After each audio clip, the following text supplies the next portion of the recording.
Chào các bạn, trở lại với kênh Minh TV của mình. Hiện mình đang ở trên cầu Cống Âu Thuyền, xã Ninh Quới A, huyện Hồng Dân, tỉnh Bạc Liêu.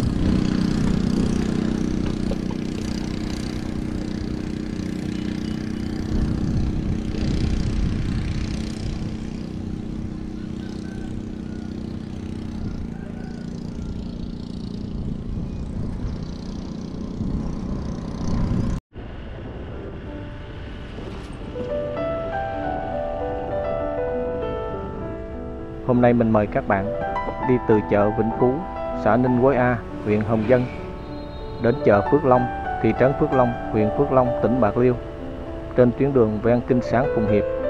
Cùng với mình nhé.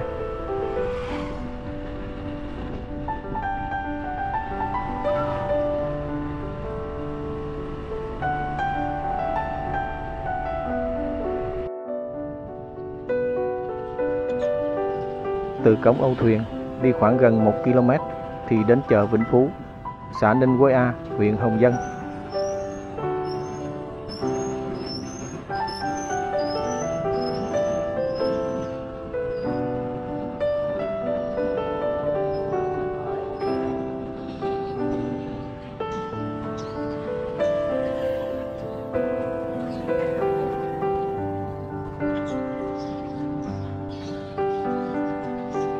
Đây là chợ Vĩnh Phú. Mình đến chợ lúc này cũng đã trưa, hơn 10 giờ sáng. Chợ Vĩnh Phú nằm trên địa bàn của xã Ninh Quới A, huyện Hồng Dân, tỉnh Bạc Liêu. Chợ Vĩnh Phú nằm cặp theo kênh Sáng Phụng Hiệp một đoạn.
Qua khỏi chợ Vĩnh Phú thì hết địa bàn của xã Ninh Quới A, huyện Hồng Dân, đến địa bàn của xã Vĩnh Phú Đông, huyện Phước Long, tỉnh Bạc Liêu.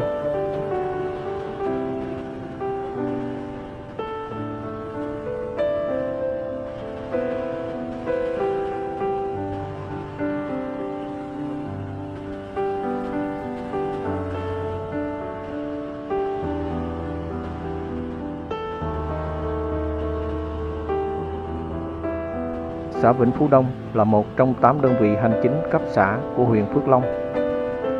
Xã Vĩnh Phú Đông nằm ở phía đông bắc của huyện Phước Long, có vị trí địa lý phía đông giáp xã Hưng Phú, phía tây giáp thị trấn Phước Long, phía nam giáp các xã Vĩnh Thanh và Hưng Phú, phía bắc giáp huyện Hồng Dân.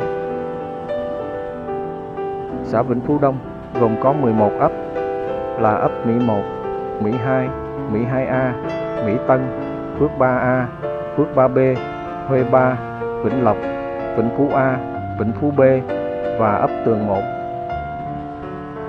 Xã Vĩnh Phú Đông có diện tích là 48,68 km². Dân số năm 2019 là 17.796 người.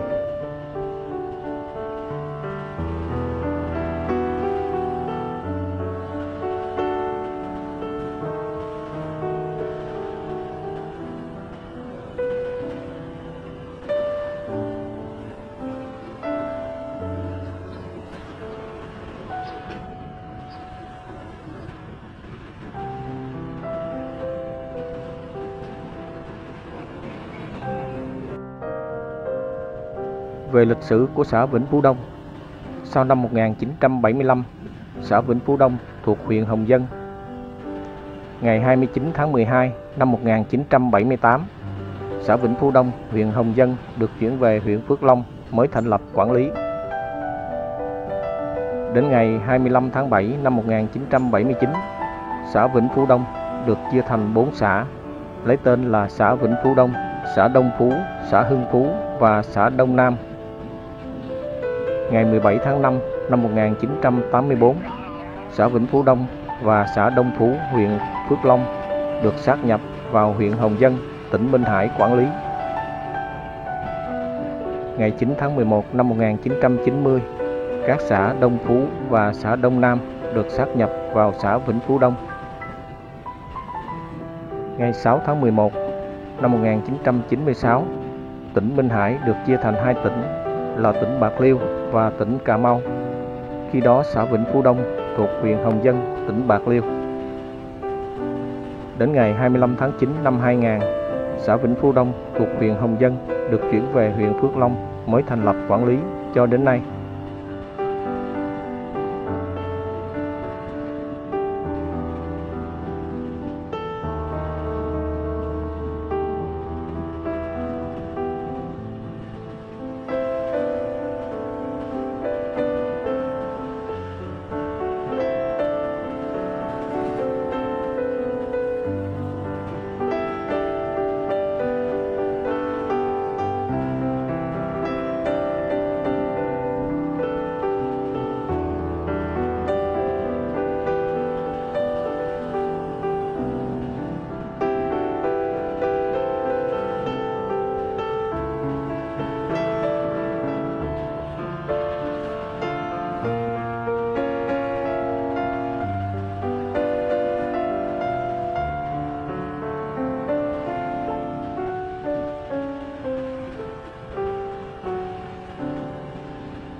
Đến đây là cây cầu Địa Muồng.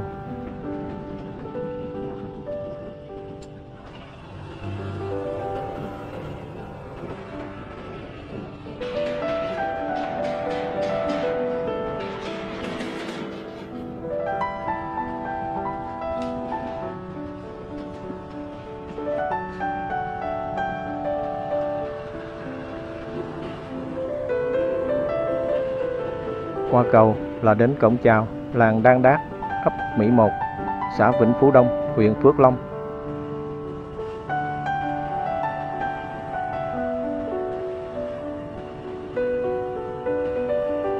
Làng nghề Đan Đác, ấp Mỹ 1, xã Vĩnh Phú Đông, huyện Phước Long là làng nghề đầu tiên được Ủy ban Nhân dân tỉnh Bạc Liêu công nhận vào năm 2009. Thời điểm đó, làng nghề Đan Đác, xã Vĩnh Phú Đông, huyện Phước Long có hơn 500 hộ dân làm nghề, nhưng hiện nay chỉ còn khoảng 50 hộ. Những người còn giữ nghề đan đác đa phần đã lớn tuổi. Những thanh niên trẻ tuổi trong ấp thì phần lớn đã lên thành phố để làm thuê. Vì vậy, nghề đan đát ở ấp Mỹ 1 có nguy cơ thất truyền trong tương lai.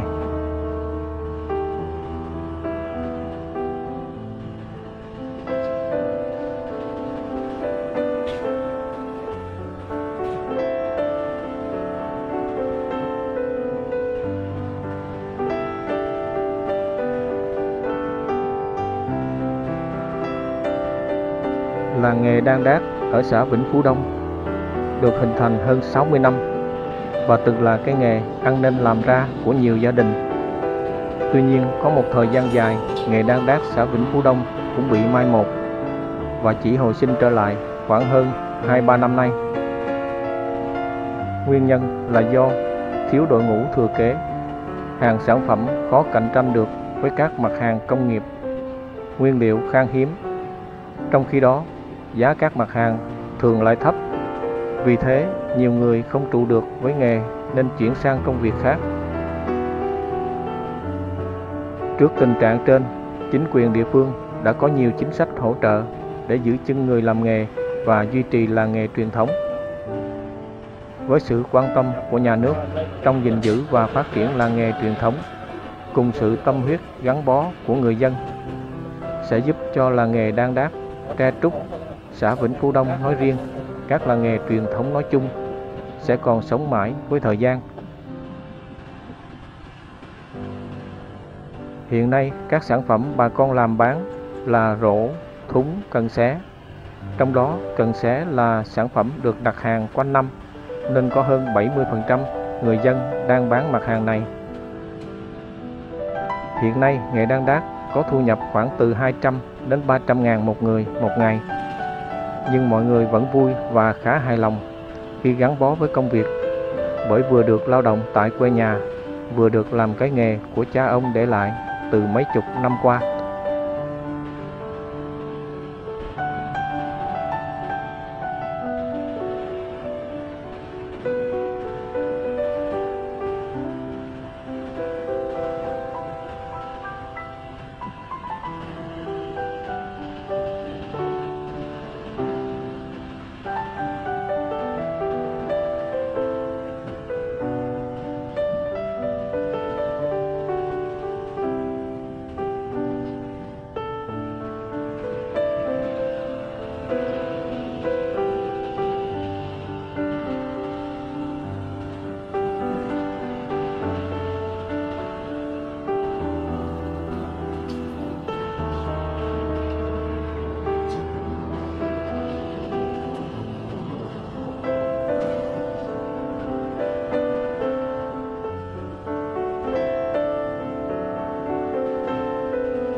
Đến đây là hết làng nghề Đan Đác.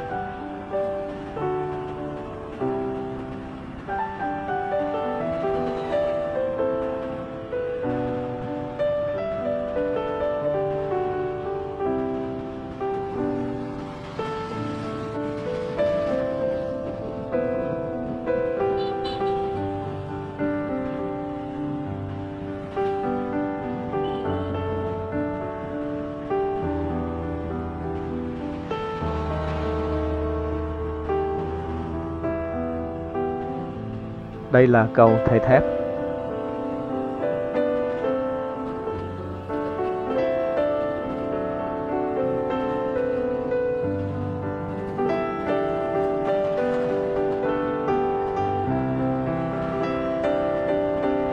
Đến đây là hết địa bàn của xã Vĩnh Phú Đông, bắt đầu vào địa bàn của thị trấn Phước Long, huyện Phước Long. Từ đây còn khoảng 2 km nữa là đến chợ Phước Long.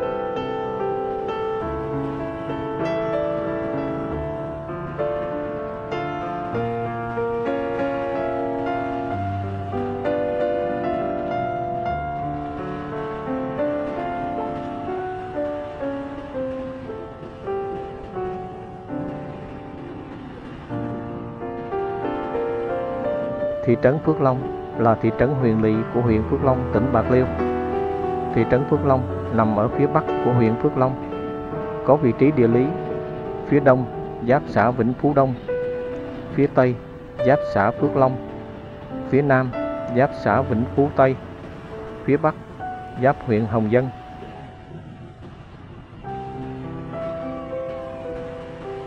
Thị trấn Phước Long gồm có 11 ấp là ấp Hành Chính, Long Đức, Long Hải, Long Hậu, Long Hòa, Long Thành, Nội Ô, Phước Hòa A, Phước Hòa Tiền, Phước Thuận A và Phước Thuận 1. Thị trấn Phước Long có diện tích là 49,30 km². Dân số năm 2022 là 21.693 người.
Đến đây là chợ Phước Long, thị trấn Phước Long.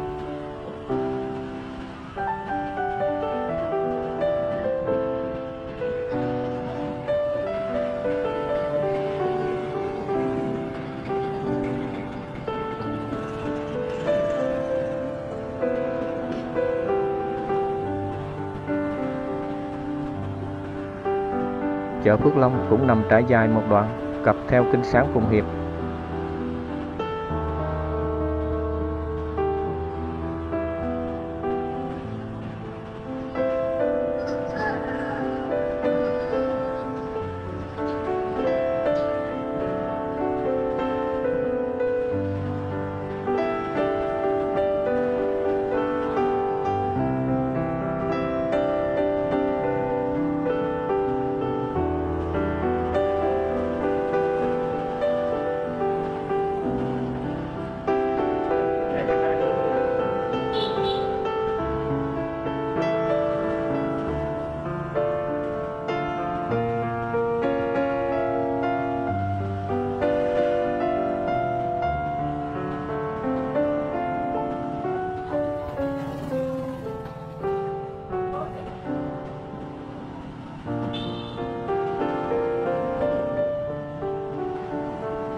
Đến đây là tuyến đường số 2 Phước Long.